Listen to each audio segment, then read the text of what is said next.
This is melody number 4. This is an original melody that I wrote, and I'd like to talk a little bit about some of the dynamics and articulations as well as the construction of this melody, the form of it. The first section, let's look at the form first. The first section consists of the first 2 bars. You'll notice that a composite time signature is used for the first 2 measures.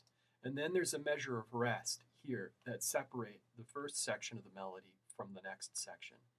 The first section of the melody is titled Hurried and Brash. So this tells something to the musician how to attack the keys and what kind of character to give it. You'll notice that the composite time signature 5 plus 4, this could have been 9/8. However, the way that these first 5 notes will be articulated, then the first 4 of the 4 will be an accent, because we're going to accent the first and then the first 5 and then the last 4 and try to make them sound as if they're 2 different groups. I could have used 5/16 then a measure of 4/16, but because I'm looking for a 8-bar melody, that this allows me to have more flexibility with one bigger measure. So you can see here that these notes are to be performed octava. I'm able to get those signs by using the expression tool. And this allows me to place dynamics and articulations next to any of the notes. There are many articulations to choose from. You can also edit them and change them as you wish. You can design your own articulations using the articulation designer. To get other symbols, we can use this expression tool, and this menu here allows you to filter out some of them and focus on others. For instance, okay, so if you want dynamics, here are dynamics, but you can also create your own dynamics if you wish. Tempo marks, again, you can see that my tempo mark, Hurried and Brash, has appeared here as a new tempo mark that is for this composition by itself. Tempo alterations, accelerando, ritardando, a tempo, and rubato. I'm actually going to use accelerando here in a second. Expressive texts, okay, these are like the text in the Ottman textbook where we have the glossary of musical terms. You can add your own expressive text by creating a text. Let's just say amoroso. And you can see that it puts it in the italics. And you can change the font to whatever you want here. You can also create shapes. It's really quite amazing. You can really do anything you want.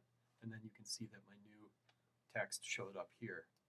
Techniques, this is where you have octava, octava basso, and then some of the other kinds of things that instruments can do.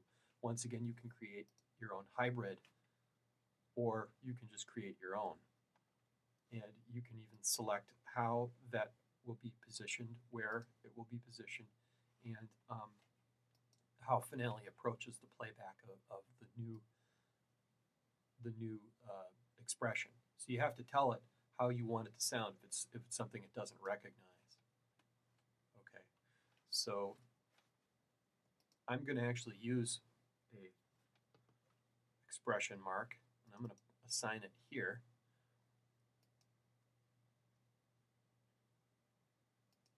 Tempo alteration. Ritenuto, this means to slow.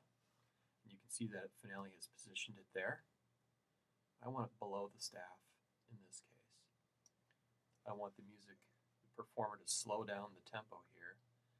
And I'm going to add an expression mark. I'm going to add decrescendo. Just simply double click and drag, and you get it, and then you can position it wherever you wish. I want a new tempo marking here. And so I'm going to use tempo markings.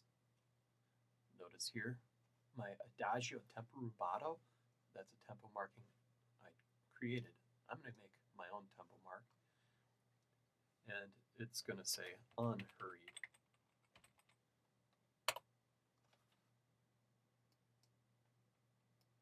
And that's enough. I can change the positioning of this. Okay, let's get back to the form of this. I used a technique called 12-tone. And so the first 2 bars, I do not repeat any of the notes of the chromatic scale until I've used all of them.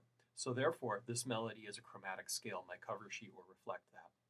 The next 2 bars consist of a 5/4 measure. Notice that the tempo changes. Once again, I use all the 12 notes of the scale without repeating.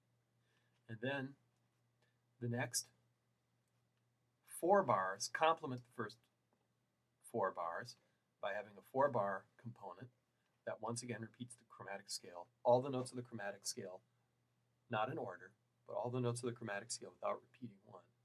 Now, if you're writing chromatic music, you don't have to do that. You can do really whatever you want.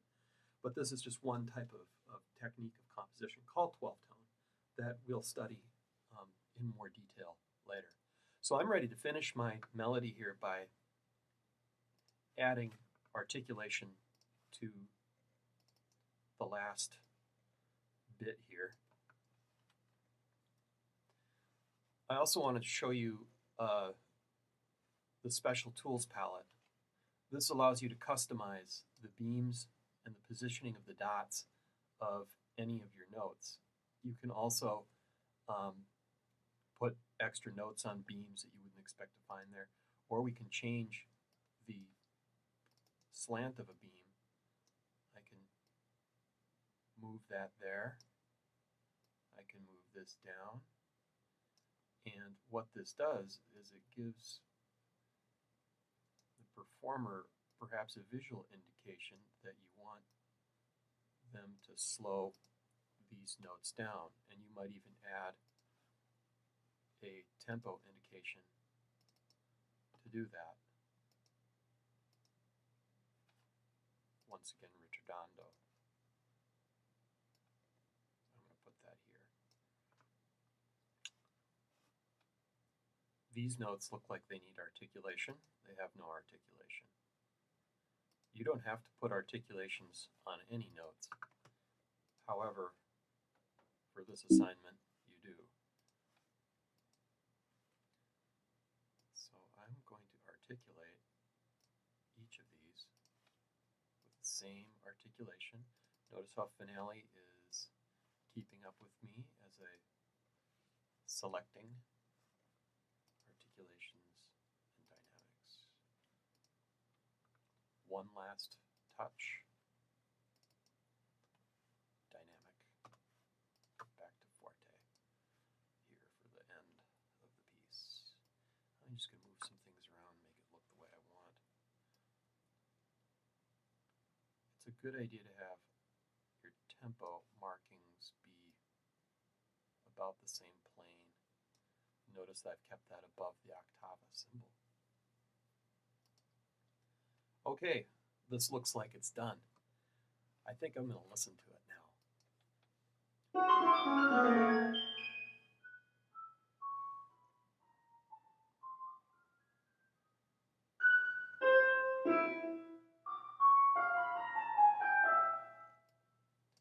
Well, that's exciting.